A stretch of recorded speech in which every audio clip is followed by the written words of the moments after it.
So hello guys, welcome to my channel. आज हम करने जा रहे हैं इंट्रोडक्शन टू अकाउंटिंग का सेकंड पार्ट। आज का टॉपिक स्टार्ट करते हैं टाइप्स ऑफ अकाउंटिंग से। अकाउंटिंग के बेसिकली हमें जो 3 टाइप देखने को मिलते हैं बुक के अंदर, वो है सबसे पहला आपका financial accounting. Second branch of accounting हमें इसके बाद जो देखने को मिलती है वो है आपकी कॉस्ट अकाउंटिंग। तीसरी जो है वो है आपकी मैनेजमेंट अकाउंटिंग। अच्छा, अकाउंटिंग में 3 पार्ट क्यों हैं और ये 3 क्या इंपॉर्टेंट होते हैं या फिर तीनों अलग अलग होते हैं या नहीं, वो इनके नाम पे और इनके जो आप करने के तरीक़ों को देखेंगे तो समझ में आएगा कि तीनों का जो तरीका है वो अलग अलग है और तीनों में अकाउंटिंग होती है, लेकिन तीनों का अकाउंटिंग का जो प्रोसेस है वो सब अलग अलग है। कैसे समझते हैं थोड़ा इसके बारे में। हम स्टार्ट करते हैं जैसे फाइनेंशियल अकाउंटिंग के बारे में। जब हम समझते हैं फाइनेंशियल अकाउंटिंग जो डिपेंड करती है वो डिपेंड करती है आपकी recording of financial transactions and events summarize. जैसे हम बेसिकली अकाउंटिंग की डेफिनेशन पढ़ते हैं आगे, है ना, तो ये सारा उसमें हम सेम इसमें भी अकाउंटिंग की डेफिनेशन रहती है। इसके अलावा क्या होता है, इसके अलावा उसका जो मेन, जैसे हमने पढ़ा उसका नाम, जैसे अकाउंटिंग की डेफिनेशन सेम इसकी डेफिनेशन है, लेकिन जो इसका नाम है वो डिफाइन कर रहा है कि इसमें अलग क्या है। इसका जो मेन सबसे मेन ऑब्जेक्टिव है वो है प्रिपरेशन ऑफ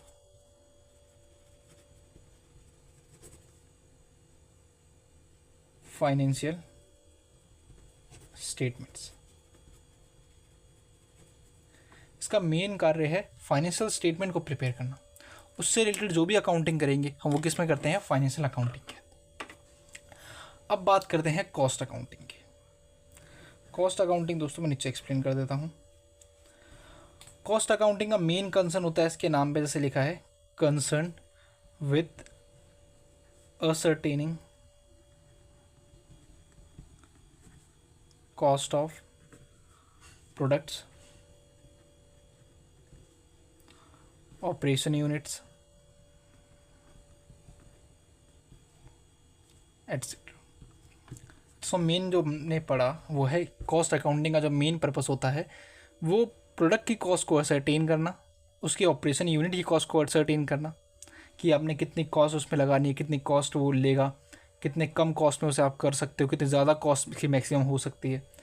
तो इसमें बेसिकली बजट, प्रोडक्ट का बजट, बेसिकली कॉस्ट वो डिपेंड करता है। अच्छा, कॉस्ट असरटेन करने का फ़ायदा क्या है। फॉर एग्ज़ाम्पल, अगर आप कोई चीज़ को 12 रुपये का बेच रहे हैं तो आपका प्रॉफिट ज़्यादा होगा कम, आपके आप पता करना ज़रूरी है इसके लिए उसकी कॉस्ट। तो कॉस्ट अगर आपको सही समझ में नहीं आएगी तो प्रॉफिट भी सही समझ में नहीं आएगा। अच्छा, मान लीजिए कॉस्ट जो है 12 रुपये की गुड्स की वो 10 रुपये है, तो आपको 2 रुपये का फ़ायदा हो रहा है। अगर आपको प्रॉफिट बढ़ाना हो तो आप क्या करेंगे, या तो प्राइस बढ़ाएंगे या तो कॉस्ट कम करेंगे। अच्छा, प्राइस बढ़ाना कई बार रिस्की होता है, तो कॉस्ट कम करने की कोशिश करती है कंपनी। तो उसके लिए कैसे करें, वो अकाउंटिंग बताइए। अब कॉस्ट अकाउंटिंग बताती है कि किस स्टेज पर, किस जगह पर आप उसकी कॉस्ट को मैनेज कर सकते हैं, रिड्यूस कर सकते हैं, कैसे आप उस पर कंट्रोल पा सकते हैं। तो उसका जो मेन अगला पॉइंट होता है वो है रिड्यूसिंग एंड कंट्रोलिंग कॉस्ट। अच्छा, मैंने यहाँ पे लिखा है कंसर्न्ड विद असर्टेनिंग कॉस्ट। अच्छा, कॉस्ट कितनी लगनी चाहिए वो आपको पहले पॉइंट बता रहा है, लेकिन सेकेंड पॉइंट इसका एक और मेन कैरेक्टरिस्टिक है, वो है कॉस्ट को कम करना और कंट्रोल करना। कम करना और कंट्रोल करने में फ़र्क है। कम कैसे कर सकते हैं, जब आपको पता हो कि कितनी लग सकती है उस पर कॉस्ट। कंट्रोल तब होता है जब आप स्टार्टिंग में सोच के रखें इसके बारे में, ठीक है। तो ये दोनों चीज़ कर सकते हैं, या तो आप उसकी कॉस्ट को रिड्यूस कर दीजिए बनने के बाद, या स्टार्टिंग से आप क्या करिए उस पर कंट्रोल करके रखिए।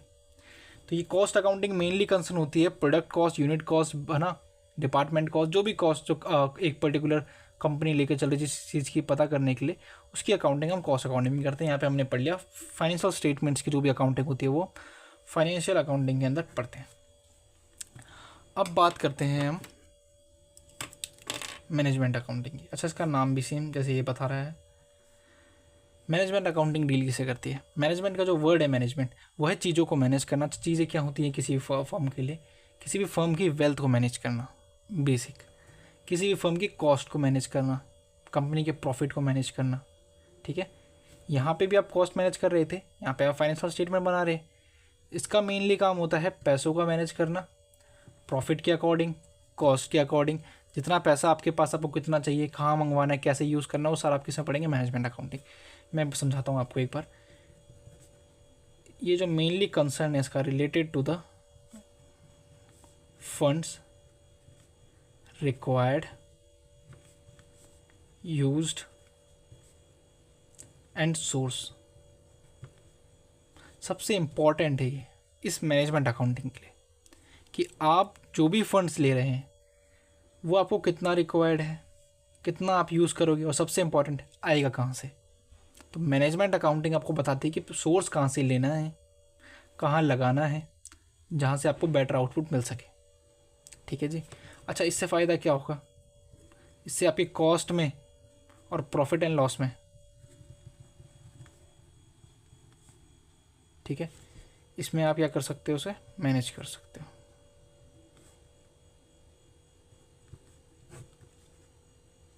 तो मैनेजमेंट अकाउंटिंग के अंदर हमने पढ़ा फंड्स के, बेसिकली फंड्स मैनेज करना होता है ताकि कंपनी को जो है सही तरीके से यूज़ कर सके और उस पैसे को इन्वेस्ट करके कंपनी की ग्रोथ में लगाए। अच्छा, रिक्वायर्ड कैसे होगा, यूज़ कैसे होगा, और सोर्स। ठीक है, 3 अकाउंटिंग के टाइप हैं जो मेनली होते हैं, फाइनेंशियल अकाउंटिंग, कॉस्ट अकाउंटिंग और मैनेजमेंट अकाउंटिंग। अच्छा, हम कौन सा पढ़ रहे हैं? हम बेसिकली पढ़ रहे हैं फाइनेंशियल अकाउंटिंग का बेसिक, जिसके अंदर हम फाइनेंशियल स्टेटमेंट को बनाना सोचते थे। फाइनेंशियल स्टेटमेंट क्या होती है ना, वही हम जो नॉर्मल भाषा में बोले जैसे balance sheet, profit and loss account, trial. तो इसको हम कैसे प्रिपेयर करते हैं? हम जर्नल की एंट्रीज को लेजर में लेके जाते हैं, लेजर से हम उसको ट्रायल में लेके जाते हैं। ये हम कहाँ सीख रहे हैं? ये 11th क्लास में सीख रहे हैं, हम पढ़ रहे हैं अभी फ़िलहाल फर्स्ट पार्ट। इसे आप प्राइमरी कह सकते हैं। ठीक है जी, ये प्राइमरी है हमारे लिए। अच्छा, फिर भैया हम ये 2 कब पढ़ेंगे? देखिए, ये जो दोनों होते हैं ना, थोड़ा सीनियर लेवल का है। ये आपको या तो बेसिकली आपको इसकी थ्योरी 12th में मिल जाती है, और थोड़ी थोड़ी इसकी भी। मेनली अकाउंटिंग इनकी जो होती है वो आपको ग्रेजुएशन के टाइम पे पढ़ाई जाएगी। ठीक है जी, चलिए स्टार्ट करते हैं इसकी एडवांटेजेस से। Advantages of accounting. अच्छा, हमने जो लास्ट वीडियो में पढ़ा था वो था आपका अकाउंटिंग के ऑब्जेक्टिव क्या है, करने का कारण क्या होता है। अच्छा, करने का कारण समझ में आ गया? क्या हमेशा ये फ़ायदा देता है आपको? देखिए, इसकी लिमिटेशन भी है और एडवांटेजेस भी हैं। ठीक है, नुकसान फ़ायदे दोनों हैं। मेनली फ़ायदे हैं क्योंकि आपको एक प्रॉपर रिकॉर्ड मिल जाएगा, जैसे हमने क्लास से पढ़ा थे। लिमिटेशंस थोड़ा बहुत हम उसको जनरल कॉन्सेप्ट में समझ सकते हैं। एडवांटेजेस स्टार्ट करते हैं फर्स्ट पॉइंट से। पहला एडवांटेजेस है आपका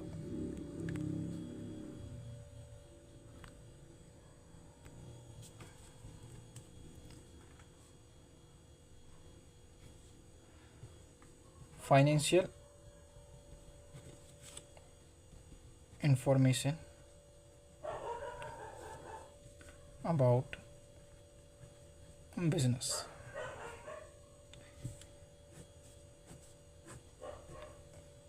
कि एक बिज़नेस की फाइनेंशियल इंफॉर्मेशन को क्या करता है, ये मैनेज करता है ना, रिकॉर्ड करके रखता है। अच्छा, फाइनेंशियल इंफॉर्मेशन आपके लिए क्या है? आपके लिए फाइनेंशियल इंफॉर्मेशन है फाइनेंशियल स्टेटमेंट। ठीक है जी। फाइनेंशियल स्टेटमेंट हेल्प किस में करती है? Financial statement leads to maintain financial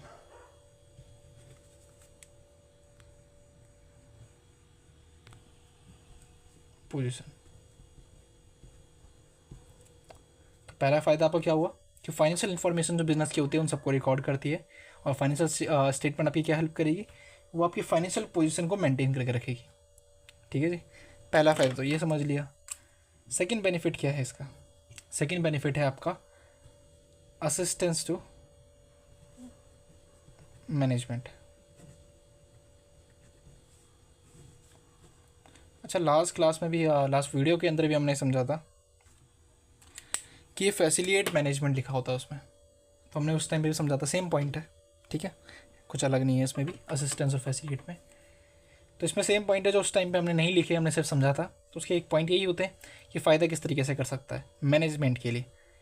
एक आपका सिस्टमेटिक और एक आपका टाइमली रिकॉर्ड रहेगा अकाउंटिंग का।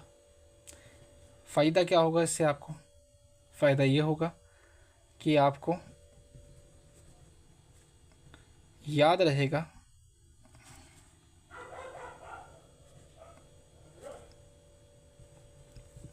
लॉन्ग टाइम के लिए।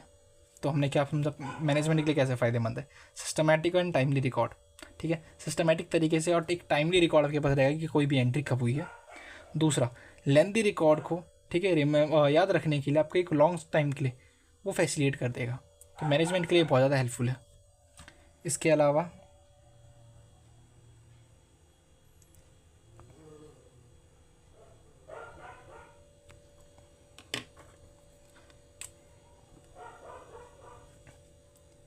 Replaces memory.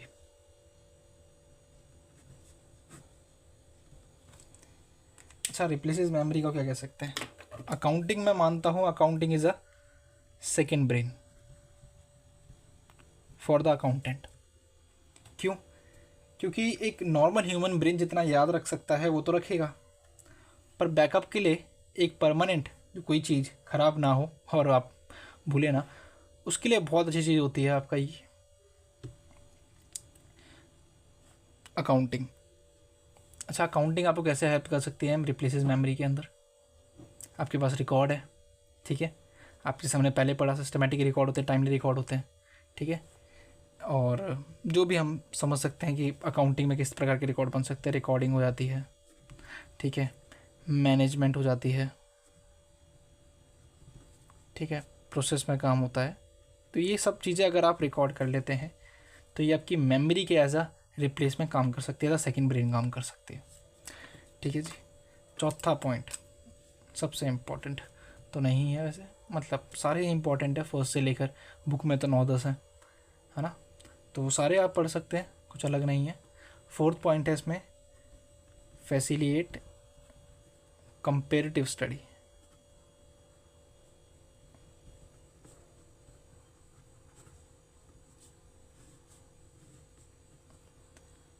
अच्छा, कंपेरेटिव स्टडी का मतलब क्या है? कंपेरेटिव का मतलब होता है तुलनात्मक, यानी तुलना करना। अच्छा, कोई भी जो आप क्या कहते हैं ज्ञान लेंगे वो आप तुलनात्मक ज्ञान ले सकते हैं इससे। अकाउंटिंग से बात कर रहे हैं बेसिकली। अच्छा, अकाउंटिंग से आप तुलना करना कैसे सीख जाते हैं? सिंपल सी बात है, तुलना किस में होती है? जब दो चीज़ आपके सामने हो, दोनों का जो बेस है वो सेम हो, तो तुलना करना आसान है, कंपेयर करना आसान है। अकाउंटिंग में तो सेम यही है।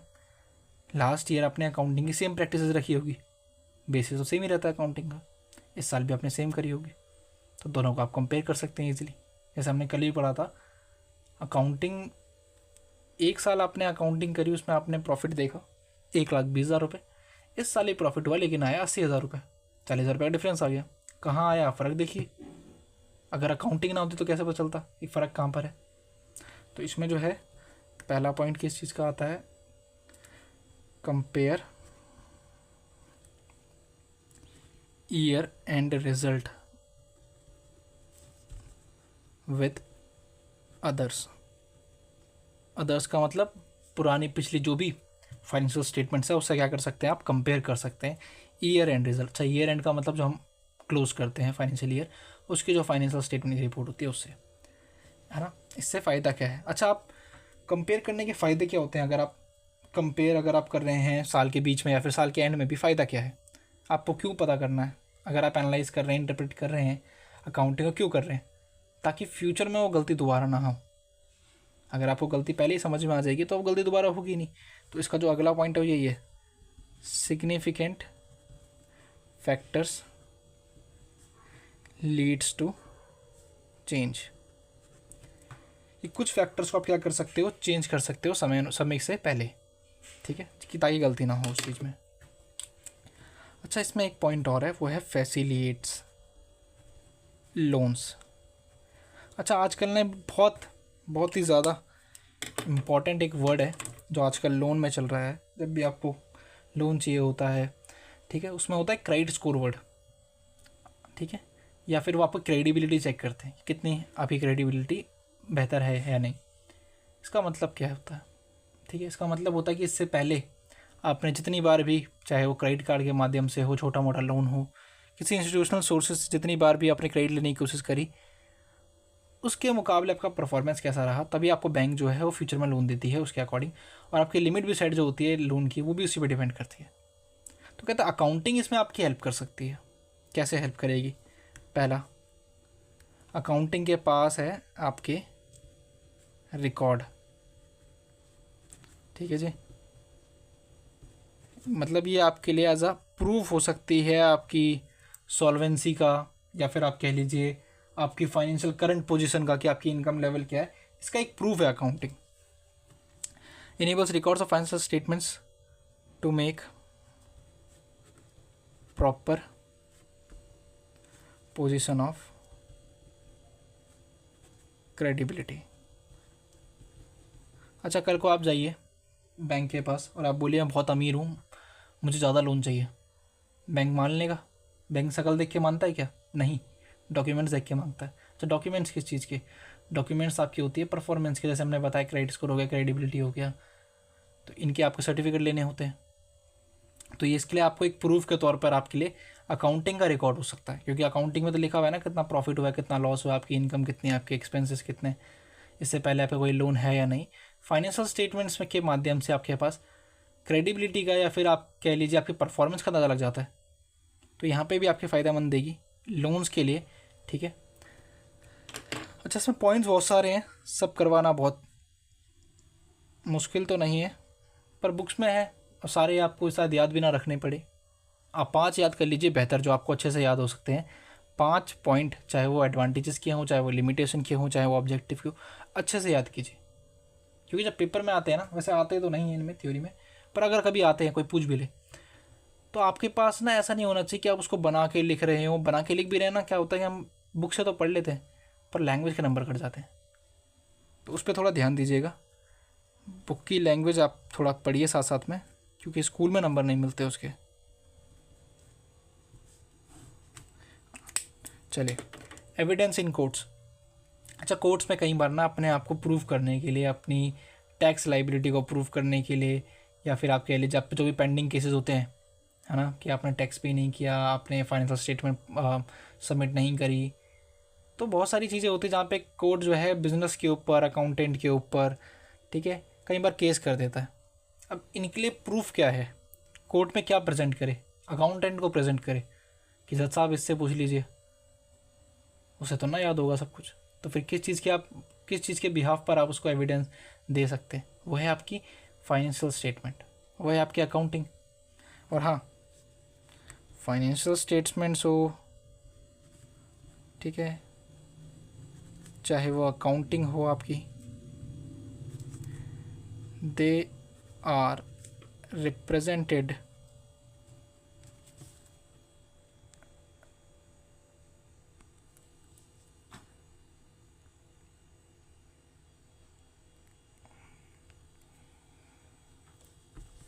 एविडेंस इन कोर्ट्स, कि कोर्ट्स में इनके एविडेंस को आप वैलिड मानते हैं।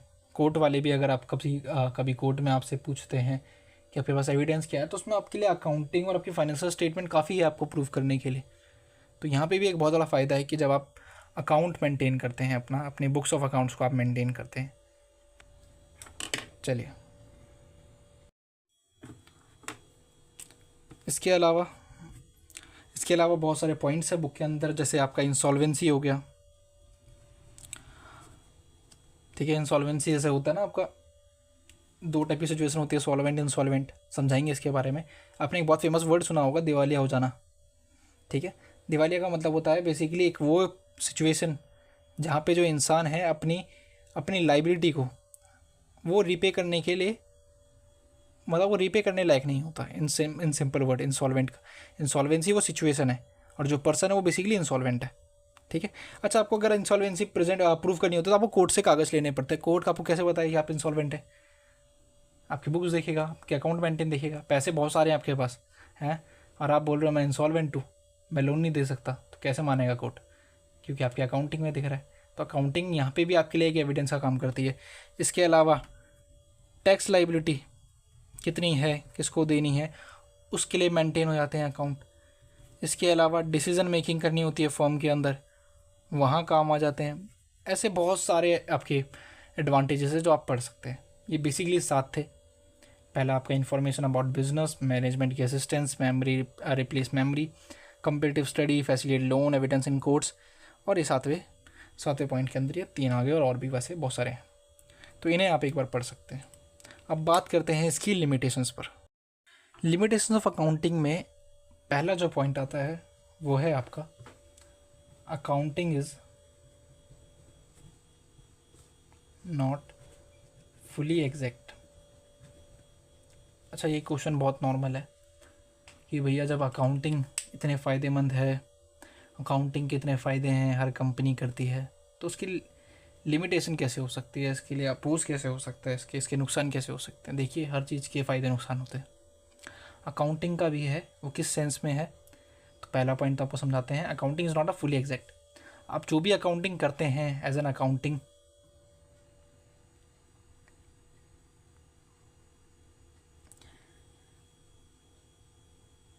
अकाउंटिंग प्रिंसिपल की हम बात करें, या फिर आप जो भी एग्जा अकाउंटिंग स्टैंडर्ड में आप चीज़ें करते हैं, वो एग्जैक्ट नहीं होती। ठीक है, कैसे मैं ऐसे में क्यों कह रहा हूँ, आप सुनिए। स्टार्ट करते हैं इसके पहले पॉइंट से।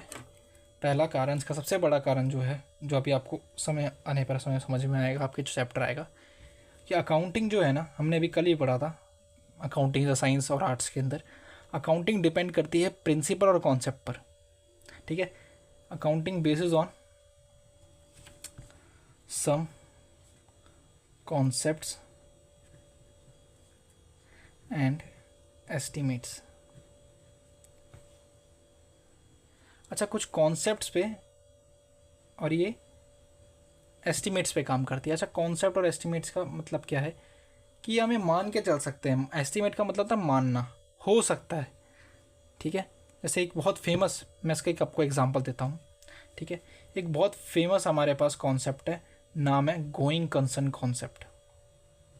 ये आपको आने वाले चैप्टर में पता चलेगा, 3rd चैप्टर है आई थिंक वो, गोइंग कंसर्न कॉन्सेप्ट। ये कॉन्सेप्ट कहता है कि कोई भी बिजनेस जो है वो हमें मानना पड़ता है कि वो क्या करेगा, लंबे समय तक चलेगा। यानी एक बिज़नेस जब वो स्टार्ट हो रहा है तो हम उसका एस्टिमेट करेंगे कि वो लॉन्ग रन तक चलता रहेगा, बंद ही नहीं होगा। और शायद यही कारण है कि जो एसेट्स होती है या फिर जो लाइबिलिटी होती है, उसे वो डिपेंड करते हैं हम लॉन्ग टर्म और शॉर्ट टर्म में, क्योंकि अगर ये नहीं होता तो ये दोनों में फ़र्क भी नहीं होता। ठीक है, सेम ऐसे रेवेन्यू एक्सपेंडिचर और आपका कैपिटल एक्सपेंडिचर, इनमें कोई फ़र्क नहीं होता। ठीक है, अच्छा ये है क्या, क्यों है, ये समझाता हूँ आपको थोड़ी, जब आप और भी चैप्टर्स पढ़ेंगे या फिर अगली वीडियोस में आप समझेंगे तो आगे समझ में आ जाएगा कि दोनों चीज़ें होती क्या है। इनमें से कुछ काफ़ी सारी चीज़ें हैं ऐसी। अच्छा, गोइंग कंसर्न कॉन्सेप्ट कहता है कि कोई बिज़नेस जो है वो लंबे समय तक चलता रहेगा। अच्छा, कोई बिज़नेस अगर लंबे समय चलता है तो उसको फ़र्क क्या होता है, ऐसा क्यों हम कहते हैं कि वो एक कॉन्सेप्ट करेक्ट नहीं है? वो इसीलिए कि आपका बिज़नेस जो है वो 1 साल चला, 1 साल बाद बंद हो गया। मान लो 1 साल भी नहीं चला, 6 महीने चला, 6 महीने बाद वो बंद हो गया। आपने 6 महीने के लिए किसी पर्सन से, जब आपने बिज़नेस स्टार्ट किया था तब आपने किसी से 1 लाख रुपये का लोन लिया। अगर आप इस कॉन्सेप्ट के अकॉर्डिंग चलेंगे तो आपने कहा था कि जब तक बिज़नेस चलेगा तब तक ये लोन रहेगा, तो यानी कौन सा लोन हो गया, ये लॉन्ग टर्म हो गया। आपका बिज़नेस हो गया 6 महीने में बंद, तो अगर अकाउंटिंग वैसे देखा जाए तो ये शॉर्ट टर्म लोन है। तो इसलिए हम कहते हैं कई बार अकाउंटिंग जो है फुल्ली एग्जैक्ट नहीं होती। एग्जाम्पल्स भी हैं इसके जो हम अकाउंटिंग में करते हैं प्रैक्टिकली। वो है सबसे बड़ा आपका डेप्रिसिएशन, प्रोविजंस, और भी बहुत सारे हैं। ये कुछ बड़े बड़े वर्ड्स आपको लगेंगे, डेप्रिसिएशन और प्रोविजंस। तो डेप्रिसिएशन क्या है, इतना समझ लीजिए, कोई भी एसेट्स, ठीक है जी, कोई भी फिक्स एसेट्स जो कि आपकी टेंजिबल एसेट्स होती है। ठीक है, ये वर्ड दोबारा बोलता हूँ, कोई भी टेंजिबल एसेट्स की अगर वैल्यू हर साल कम होती जा रही है किसी भी कारण से, मार्केट प्राइस के कारण, के लीजिए मार्केट वैल्यू के कारण, चाहे उसमें कोई टूट फूट हो रही है, ठीक है, कोई पार्ट ख़राब हो गया, उसके कारण उसकी वैल्यू तो कम होती है, तो हम उसे मानते हैं कि वो डेप्रिसिएशन लग रहा है। अच्छा, मैं ये क्यों कह रहा हूँ कि ये एग्जैक्ट नहीं है हर साल कम होना। आपने एक मशीन ली 10,000 रुपये की, अगले साल देखा जाए, है ना, एज अ मान के कि उसकी वैल्यू जो है वो 8,500 रुपये हो गई। फर्स्ट ईयर में इतनी थी जब ली थी, सेकेंड ईयर में इतनी हो गई, 1,500 रुपये का फ़र्क आ गया। इसे आपने कह दिया डेप्रिसिएशन है। अब आपको पता है कि एग्जैक्टली इतनी ही कम हुई है वो। कैलकुलेशन कैसे, हम तो एक परसेंटेज मान लेते हैं कि भैया 10% है, 15% है, 20% है ना, जो हमारे पास इनकम टैक्स के एक्ट के अंदर लिखे हुए हैं रेट, उसके अकॉर्डिंग हम मान लेते हैं। पर क्या एक्चुअल में इतनी ही कम होती है? क्या पता इसका मार्केट प्राइस इसका 9,000 चल रहा हो, क्या फ़र्क पड़ता है फिर इससे? ठीक है जी, यही कारण है कि हम अकाउंटिंग को कभी भी एग्जैक्ट नहीं कह सकते।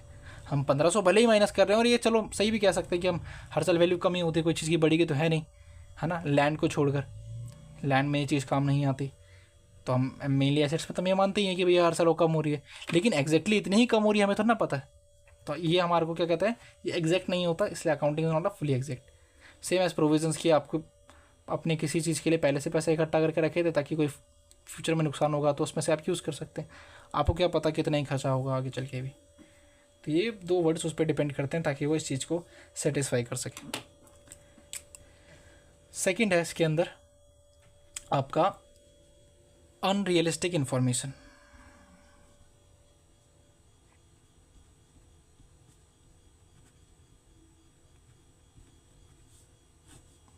अच्छा, अनरियलिस्टिक भी कह दिया अब तो हमने अकाउंटिंग को।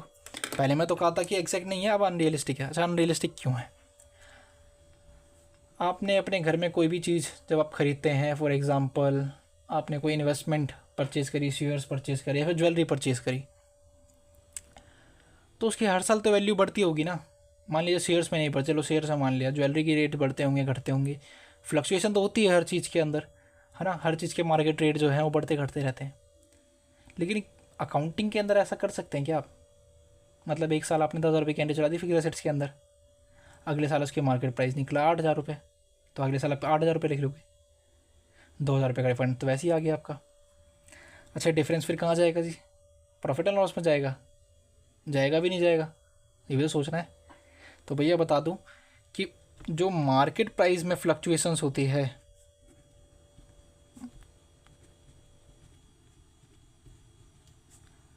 वो कंसिडर्ड नहीं होती है।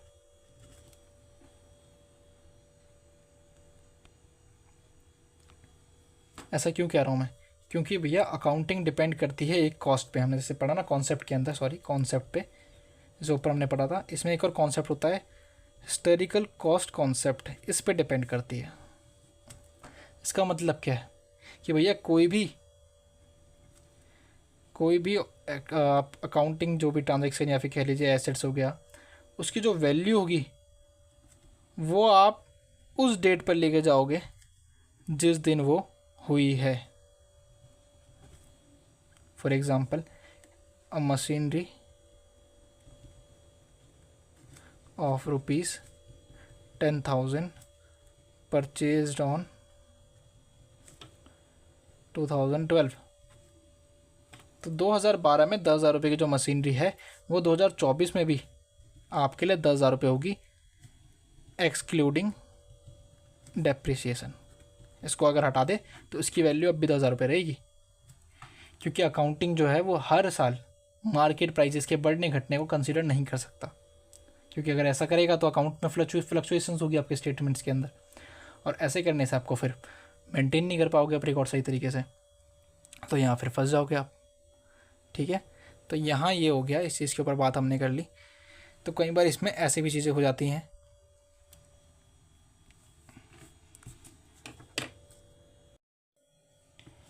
तीसरा है आपका अकाउंटिंग इग्नोर्स क्वालिटेटिव एलिमेंट्स।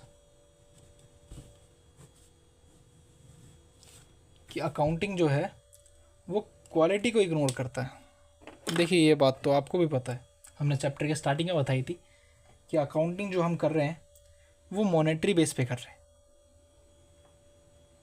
यानी अगर कोई चीज़ मॉनेटरी टर्म्स में कैलकुलेट हो सकती है तो वो रिकॉर्ड होगी, वरना वो नहीं हो सकती। अच्छा, क्वालिटी को आप कैसे रिकॉर्ड करेंगे? कोई इंसान बहुत हम्बल है आपके ऑर्गेनाइजेशन के अंदर, करिए उसको कैलकुलेट कितनी वैल्यू निकलती है। कोई इंसान बहुत लॉयल है, कोई का ना उसकी वैल्यू निकल सकती है, नहीं निकल सकती। कोई इंसान बहुत ज़्यादा एक्सपीरियंस है अभी कंपनी में, बहुत अच्छे से काम करता है, ज़्यादा काम करता है, उसकी वैल्यू निकल सकती है, नहीं। तो सबसे इम्पॉर्टेंट बात यह है कि मॉनेटरी मैटर्स ओनली, केवल वही चीज़ें हो सकती है जो मॉनेटरी टर्म्स में होगी।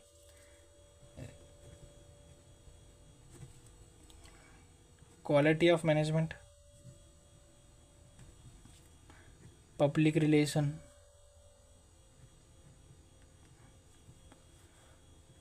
Hard work, sincerity are not considered. ठीक है, कोई भी चीज़ मॉनेटरी टर्म्स में होगी उसे आप कंसिडर करोगे, और जो चीज़ आप जैसे हमने बात करी मैनेजमेंट की क्वालिटी हो गई, पब्लिक रिलेशन हो गया, हार्ड वर्क हो गया, सिंसियरिटी हो गया, इसे आप अकाउंटिंग में रिकॉर्ड नहीं कर सकते। आप उसको बोल सकते हो, उसकी आप तारीफ़ कर सकते हो मैनेजमेंट के अंदर, पर उसको रिकॉर्ड नहीं कर सकते अकाउंटिंग के अंदर। ठीक है, चलिए अगला जो पॉइंट है आपका वो है आपका accounting ignores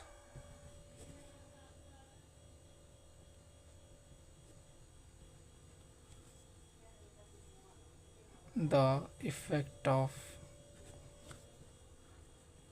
price level change. अच्छा, प्राइस लेवल चेंज को नहीं मानता, अभी हमने पढ़ा। ठीक है जी, हिस्ट्रिकल कॉस्ट कॉन्सेप्ट के अकॉर्डिंग जो भी हमने से पहले पढ़ा था, अगर प्राइस में फ्लक्चुएशंस होती है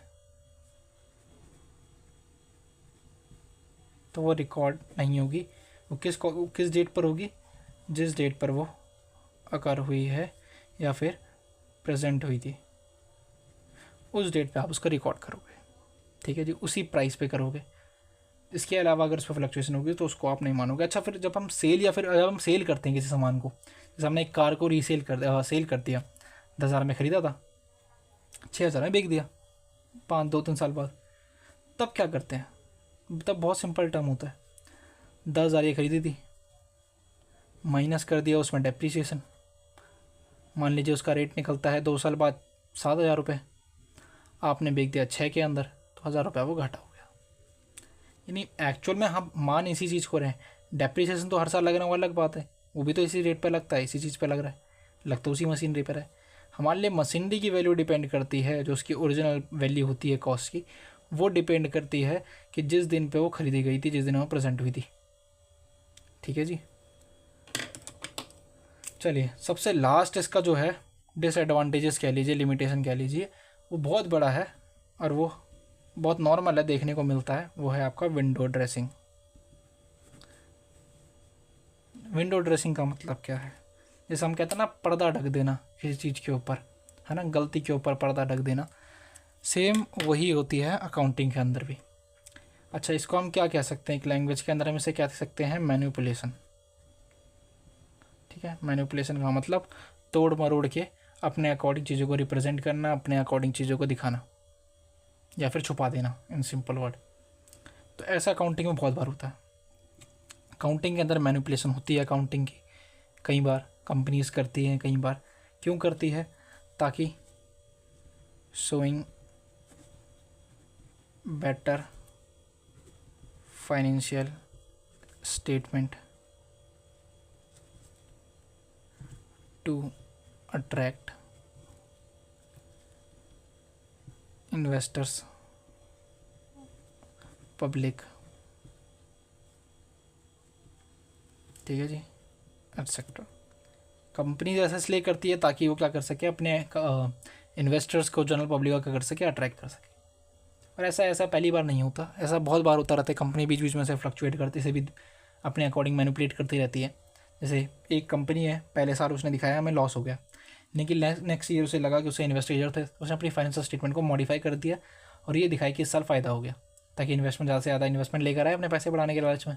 और जैसे ही वो पैसा उसमें इन्वेस्ट करेंगे, उन्हें सच्चाई तो पता नहीं है, तो अगले साल दोबारा लॉस दिखा देंगे। अच्छा, लॉस की कंडीशन में क्या होता है, प्रॉफिट का जो पार्ट होता है डिविडेंड, ठीक है, प्रॉफिट का जो हिस्सा होता है देना नहीं पड़ता, तो बस वहाँ कंपनी बच जाती है, इन्वेस्टर्स का पैसा आ जाता है, और यहाँ जो है आम पब्लिक भी और इन्वेस्टर दोनों फंस जाते हैं। तो यहाँ पे एक नुकसान ये होता है कि अकाउंटिंग, देखो अकाउंटिंग कर कौन रहा है, अकाउंटिंग करने वाले तो ह्यूमन माइंड ही है बेसिकली, है ना, तो वो कुछ भी कर सकते हैं, तो मैनिपुलेशन करना ही बहुत आसान होता है।